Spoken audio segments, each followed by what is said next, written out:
Hello everyone, आज है 24 सितंबर और आज इस वीडियो में हम बात करने जा रहे हैं यस बैंक के बारे में। देखिए, मार्केट में भयंकर गिरावट है और उस गिरावट का असर आपको यस बैंक में भी देखने को मिला है। शेयर में एक अच्छी रैली आई थी एफपीओ आ जाने के बाद। एफपीओ लॉन्च हो जाने के बाद एक अच्छी रैली आई थी। 11-12 रुपए के ऊपर एफपीओ लॉन्च हुआ था, उसके बाद शेयर 15 रुपए तक भी गया, लेकिन उसके बाद अगर हम देखें तो शेयर कंटिन्यूअस यहाँ पर टूट रहा है।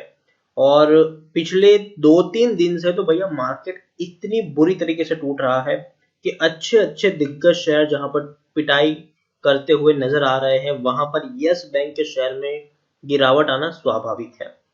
13 रुपए से भी कम प्राइस पर शेयर अभी पहुंच चुका है और इस वीडियो में हम बातचीत करेंगे कि इस वक्त यस बैंक के शेयर में खरीदारी करना कितना सही रहेगा और जिन्होंने खरीदारी की है उनको यहाँ पर क्या करना चाहिए।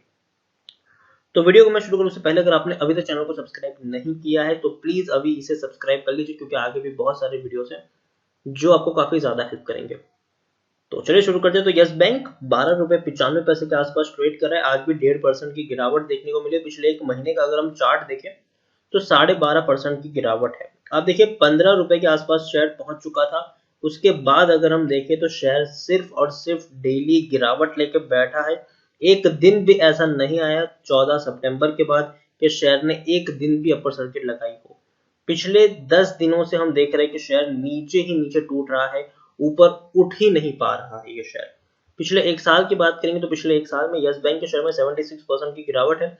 73 रुपीज तक का हाई बना है और आप देखिए कंटिन्यूसली गिरावट आई थी और फिर में तेजी भी है, लेकिन अगेन एक बड़ी गिरावट की तरफ शेयर जाता हुआ देखने को हमें मिल रहा है। यहाँ पर देखेंगे तो लार्ज कैप शेयर है, ये 32,000 करोड़ से भी ज्यादा का इसका मार्केट कैप है। एनएससी में देखें तो 11 करोड़ से भी ज्यादा का वॉल्यूम ट्रेड है। 11 करोड़ से भी ज्यादा का इसका वॉल्यूम ट्रेड देखने को मिल रहा है एनएससी में, जबकि बीएससी में 2 करोड़ से भी ज्यादा का वॉल्यूम ट्रेड है। उसके अलावा अगर हम यहाँ पर देखें शेयर होल्डिंग की, अगर मैं आपको दिखाने की कोशिश करूं तो जुलाई महीने में बहुत बड़ी खरीदारी की हुई है एफआईएल्स म्यूचुअल फंड और इंश्योरेंस कंपनीज के द्वारा, क्योंकि जब एफपीओ आया था तो एफपीओ में काफी सस्ते दाम पर शेयर अवेलेबल था। 26 रुपए के आसपास जब शेयर ट्रेड करा था तब इसका एफपीओ लॉन्च हुआ था और 12-13 रुपए के आसपास ये ऑफर किया जा रहा था। और उस एफपीओ में रिटेल निवेशक के साथ साथ बड़े बड़े फंड हाउसेस ने भी खरीदारी की थी। और आप देख सकते हैं कि एक ही महीने में जहां जून 2020 में 1.66% की एफआईएस की होल्डिंग थी, वो सीधा इंक्रीज होकर 13.72% तक पहुंच गई।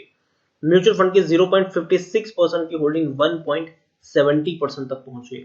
इंश्योरेंस कंपनी की 1.67% की होल्डिंग 6.54% तक पहुंच गई। तो काफी ज्यादा तेजी हमें यहाँ पर देखने को मिली है। और हाईएस्ट पब्लिक शेयर होल्डर में एक सबसे ट्रस्टेड बैंक है स्टेट बैंक ऑफ इंडिया, 30% की होल्डिंग है, लेकिन अभी उसमें भी गिरावट देखने को मिल रही है। 24 म्यूचुअल फंड स्कीम का पैसा लगा है और 214 जितने एफआईएस ने भी यहाँ पर अपना पैसा लगाया है। इंडिविजुअल इन्वेस्टर होल्डिंग 16.61% के आसपास है। उसके अलावा एक और बड़ी खबर निकल कर आई है। देखिए, स्टेट बैंक ऑफ इंडिया का सबसे बड़ा हिस्सा है यहाँ पर यस बैंक में।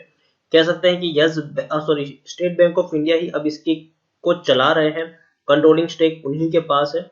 और एसबीआई अब फायदा तो उठाएगी जब खरीदारी की है तो देखिए एसबीआई क्या कर रही है कि अपने जो लाइफ इंश्योरेंस है वो यस बैंक के ब्रांचेस में उन्होंने बेचना शुरू कर दिया अपनी इंश्योरेंस पॉलिसीज को। और ये बात उन्होंने बताई है कि देखिए, as a part of partnership SBI Life diverse range of individual and group insurance solution will be offer to the customers of Yes Bank. तो देखिए यस बैंक के कस्टमर्स को एसबीआई की लाइफ इंश्योरेंस की जो पॉलिसी है, अलग अलग पॉलिसी है, वो बांटी जाएगी, दी जाएगी थ्रू देखिए customers of Yes bank through bank branches spread 28 state and. तो देखिए यस बैंक की जो ब्रांचेस है वो हम सब जानते हैं पूरे ऑल ओवर दुनिया में, मतलब इंडिया में फैली हुई है। आप देख सकते हैं कि 28 स्टेट्स और 8 यूनियन टेरिटरीज में यस बैंक की कई सारी ब्रांचेस आपको देखने को मिल जाएगी।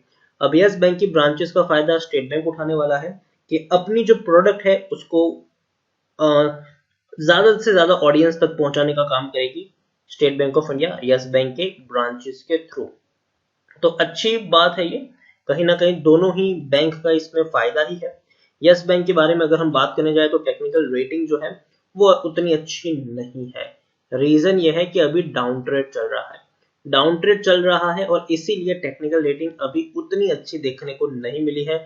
और जिस तरीके का माहौल है, मंदी का माहौल है अभी, हम तो बड़े बड़े दिग्गज शेयर जहां पर टूट रहे हो, वहां पर इस मंदी के माहौल में आपको समझना होगा कि यस बैंक जैसा शेयर जो ऑलरेडी काफी ज्यादा प्रॉब्लम से जूझ रहा है, उसके लिए सरवाइव करना या compete करना डेफिनेटली थोड़ा सा मुश्किल है। लेकिन फिर भी एक चीज यहाँ पर यह भी समझनी है कि बैंक ने ऑलरेडी काफी बड़ी फंड रेजिंग कर ली है जिनकी इनको जरूरत थी।